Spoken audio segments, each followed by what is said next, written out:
ഉരുൾപൊട്ടൽ നാശം വിതച്ച വിലങ്ങാടിനെ വായാടുമായി ബന്ധിപ്പിക്കുന്ന പാലം തകർന്നിട്ട് 9 മാസം. തെങ്ങിൻ തടികൊണ്ട് നാട്ടുകാർ ഒരുക്കിയ താത്കാലിക പാലമാണ് നാട്ടുകാർ ഇന്നും ആശ്രയിക്കുന്നത്. ഉരുൾപൊട്ടൽ സമയത്ത് പാലം തകർന്നതിനെ തുടർന്ന് 2.5 ദിവസമാണ് വായാട് ഒറ്റപ്പെട്ടത്.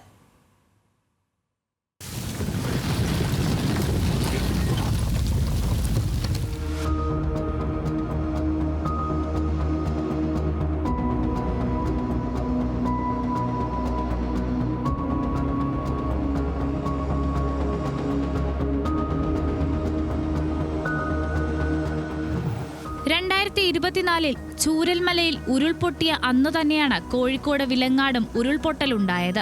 ചൂരൽമലയിൽ സൈന്യം ബെയിലി പാലം നിർമ്മിച്ചു. വിലങ്ങാട് മഞ്ഞച്ചീളി പാനോം പാലം തകർന്നതോടെ 2.5 ദിവസമാണ് വായാട് പൂർണ്ണമായും ഒറ്റപ്പെട്ടത്. അന്ന് നാട്ടുകാരുടെ സഹകരണത്തോടെ തെങ്ങിൻ തടി ഉപയോഗിച്ച് നിർമ്മിച്ച താത്കാലിക പാലത്തിലൂടെയാണ് രക്ഷാപ്രവർത്തനങ്ങൾ നടന്നത്. എന്നാൽ 9 മാസം പിന്നിട്ടിട്ടും അതേ പാലത്തിൽ കൂടിയാണ് ഇന്നും ഇവിടത്തുകാർ യാത്ര ചെയ്യുന്നത്.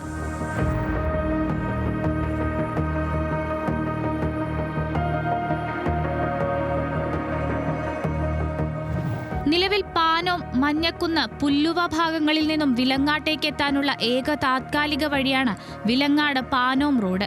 ഒരു വാഹനത്തിനു മാത്രം കഷ്ടിച്ചു കടന്നുപോകാൻ കഴിയുന്ന ഈ റോഡും പാലവും അടുത്ത മഴയിൽ തകർന്നാൽ 100 കണക്കിന് വീട്ടുകാർ പുറം ലോകത്തെത്താൻ കഴിയാതെ ഒറ്റപ്പെടും.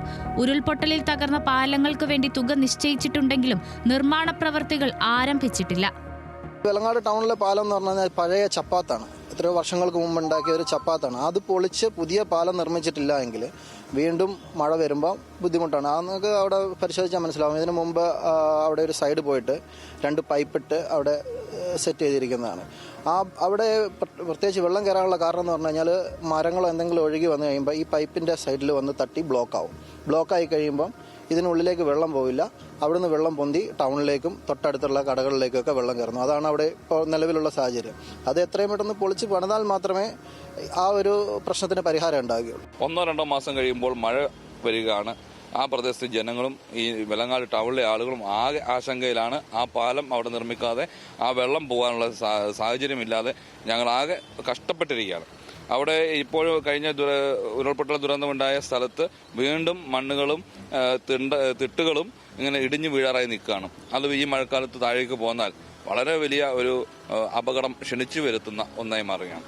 ഉരുട്ടിപ്പാലത്തിന്റെ അപ്രോച്ച് റോഡ്, വാളൂക്ക്, ഉരുട്ടി, വിലങ്ങാട് പാലങ്ങൾക്കുൾപ്പെടെ 1,56 ലക്ഷം രൂപയുടെ നഷ്ടമാണ് പൊതുമരാമത്ത് വകുപ്പ് റോഡ് വിഭാഗം കണക്കാക്കിയത്. വിലങ്ങാട് പുനരധിവാസ പ്രവർത്തനങ്ങളുടെ ഭാഗമായി പാലം, കലുങ്ക് നിർമ്മാണത്തിനായി അധിക പണം അനുവദിക്കുമെന്ന് റവന്യൂ വകുപ്പ് മന്ത്രി കെ രാജൻ പറഞ്ഞു. വിലങ്ങാട് ചൂരൽമലയ്ക്ക് തുല്യമായിട്ടുള്ള അല്ലെങ്കിൽ അതിനേക്കാൾ ചേർന്നിട്ടുള്ള ഗൗരവമായിട്ടുള്ള ഒന്നാണെന്ന് തന്നെയാണ് സർക്കാർ കാണുന്നത്.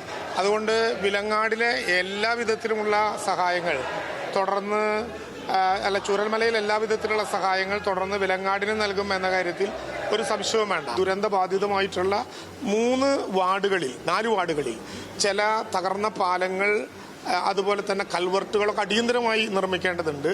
അതിനുവേണ്ടി അതത് ഡിപ്പാർട്ട്മെന്റ് നൽകുന്ന പണത്തിന് പുറമെ ഒരു മിറ്റിഗേഷൻ ഫണ്ടിൽ പെടുത്തി കുറച്ച് പണം അനുവദിക്കും. അതിൻ്റെ പ്രപ്പോസൽ പ്രിയപ്പെട്ട കളക്ടർ അത് നൽകാൻ വേണ്ടി ഇപ്പോൾ നിശ്ചയിച്ചിട്ടുമുണ്ട്. മന്ത്രിമാരും ചീഫ് സെക്രട്ടറിയും വിലങ്ങാട് സന്ദർശനങ്ങൾ നടത്തിയത് ഏറെ പ്രതീക്ഷ നൽകിയെങ്കിലും പ്രഖ്യാപനങ്ങൾ നടത്തിയതല്ലാതെ നിർമ്മാണ പ്രവൃത്തികൾ ആരംഭിച്ചിട്ടില്ല. മഴക്കാലം വീണ്ടും ആരംഭിക്കുന്നതോടെ വായാട് വീണ്ടും ഒറ്റപ്പെടുമോ എന്ന ആശങ്ക ഉയരുകയാണ്. ന്യൂസ് മലയാളം, കോഴിക്കോട്.